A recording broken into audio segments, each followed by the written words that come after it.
terima kasih Bapak Presiden Jokowi yang telah memberikan kepercayaan kepada Bali sebagai penyelenggara KTT AIS, dan di mana akan meningkatkan perekonomian Indonesia dan Bali pada khususnya menuju Indonesia Emas 2045.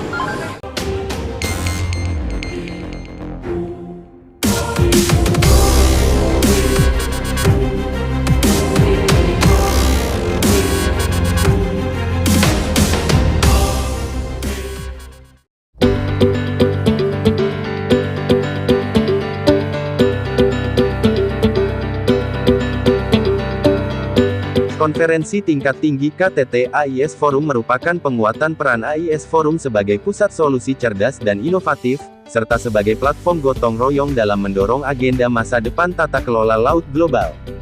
Menemui Ida Bagus Wibawa, Gus Wibawa, selaku pengamat publik yang juga merupakan mantan komisaris Bank BPD Bali ini, menekankan bahwa acara tersebut memberikan platform untuk negara-negara di kawasan Asia Tenggara dan Timur untuk berdiskusi dan bekerja sama dalam berbagai isu strategis. Hal ini dapat membantu meningkatkan akses pasar dan peluang investasi bagi Indonesia dan Bali. Ia yang merupakan putra dari mantan Bupati Klungkung Ida Bagus Oka dan Letkol Purn Ida Ayu Sasi menekankan, di sana Bali dapat memahami apa yang menjadi potensi dan apa yang harus dikembangkan di sana, pungkasnya. Swastiastu, Bli. Swastiastu. Gus ya. Yeah. Selamat malam. Malam.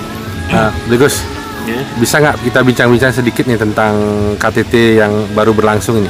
Yang akan berlangsung ini Ya. ya? Oke, siap. Bagaimana secara pandangan Bli Gus sendiri ya tentang adanya KTT ini? KTT ini membahas mengenai kepulauan ya. Ya. Kepulauan yang ada di seluruh dunia. Nah, terutama kita diadakan di Bali, ya kita melihat juga Bali ini punya kepulauan juga, Ya. yaitu Nusa Penida, ada Lembongan, Ceningan yang menjadi bagian dari kepulauan di Bali, dan itu masuk kepada Kabupaten Klungkung. Klungkung ya. Ya. Ini suatu momen yang sangat bagus KTT ini, mengingat kita sebagai negara kepulauan di Indonesia ini bisa bisa memahami atau masuk nanti di dalam forum itu. Jadi kita paham bahwa apa sih kepulauan itu, bagaimana sih memanage kepulauan yang baik, potensi-potensi apa yang nantinya akan dikembangkan, ditingkatkan atau dijaga dan lain sebagainya. Karena kita bicara kepulauan Indonesia itu sampai dengan 30.000 lebih kepulauan di Indonesia. Nah, ini tidak semua bisa termanage dengan baik semuanya. Dan bahkan kepulauan ini punya potensi-potensi tersendiri. Ada potensi pariwisata, ada potensi kandungan-kandungan Pasir mungkin juga. pasir dan lain sebagainya yang mungkin akan membawa dampak ekonomi ya. Ya, dampak ekonomi yang sangat signifikan gitu. Nah, ini yang perlu harus diperhatikan. Nah, kalau kita bicara kepulauan, berarti kita bicara tentang gimana memanfaatkan, menjaga, serta melindungi kepulauan itu sendiri. Ya. KTT ini membuat kita menjadi lebih memahami nanti. Beware ya, lebih peduli ya. Lebih peduli, ya. Lebih peduli.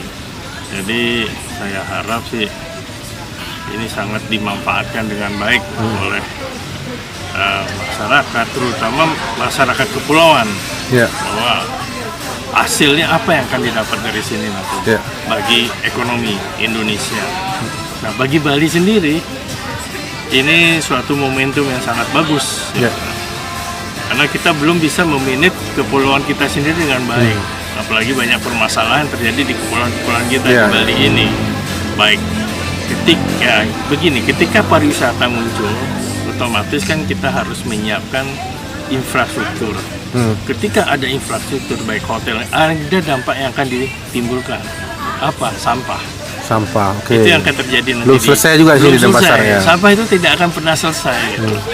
Ketika kita tidak benar-benar mau peduli bahwa sampah itu harus ditangani di awal dari saya kira demikian. Saya harap kita, masyarakat Indonesia, pemerintah dan seluruh komponen memanfaatkan dengan baik KTT ini, sehingga nanti ke depannya kita bisa memanage pulau dengan baik, meningkatkan ekonomi di pulau-pulau itu sendiri. Saya kira seperti itu, Bang Agus. Ya. Mungkin sedikit lagi, mungkin di Nusa Penida sendiri ya, kan sekarang sudah banyak dikuasai oleh investor sendiri, dan sepertinya masyarakat lokal itu lebih tersingkir. Potensi apa sih yang bisa diambil dari masyarakat lokal seperti saat ini? Nah ini harus ada edukasi sebenarnya. Edukasi kepada masyarakat lokal bahwa jangan sampai mereka menjual atau sebagai penonton lah. Iya, akhirnya seperti itu di daerahnya sendiri. Gitu. Karena saya lihat di sini masyarakat lokal masih terngiang-ngiang dengan kita bicara ini klasik. Wah nanti dolar dan lain sebagainya. Nah sementara kita tidak bisa memanfaatkan lingkungan kita sendiri dengan baik, gitu. Oke, kita bekerja sama dengan investor, bekerja sama di sini. Nah ini harus jelas, aturannya, hukumnya harus jelas di sini. Kedua, sebelum ini pemerintah daerah khususnya, sebelum pemerintah daerah mengeluarkan izin, buatlah tata ruang yang baik. Tata ruang baik dalam arti apa? Di mana yang namanya sepadan pantai, apakah itu boleh tidak dibangun daripada entah restoran, entah apa namanya, diatur kembali. Misalnya hotel ada jaraknya juga, jadi memang tertata dengan baik di sini. Jadi jangan sampai nanti kita menyesal di kemudian hari. Kita tidak bisa lihat pantai lagi yang bersih dan lain sebagainya karena sudah ada bangunan-bangunan. Ini kembali ke tata ruang. Tata ruang, izin yang pasti di sini. Udah itu penempatan daripada objek-objek wisata. Ini kemudian yang paling tadi yang kita bicarakan mengenai sampah, limbahnya. Kemana nanti akan dibawa? Ini udah harus disiapkan. Objek-objek wisata juga sekarang ditata kembali infrastrukturnya. Biar jelas nanti yang ternyata objek ini milik penduduk, sehingga nanti ada beragam pendapat di sini. Saya memiliki ini, saya punya hak untuk ini. Biayanya kita yang dapat. Padahal itu kita bicara investasi, ada tanah negara, tanah ini harus diatur kembali. Nah, saya minta kembali kepada masyarakat, khususnya nanti pemimpin di Bali, perhatikan ini agar tidak nanti menjadi DKI atau Jakarta. Karena saya lama di Jakarta, puluhan tahun saya di Jakarta, saya belajar dari itu, akhirnya orang Bali sendiri tersinggir ini. Itu harus dipikirkan baik-baik. Lebih baik penataan dulu, baru ada pembangunan di situ. Baik tata ruang, baik dari segi lingkungan, limbah dan lain sebagainya, itu harus ditata kembali. Terima kasih, Pak. Sama-sama.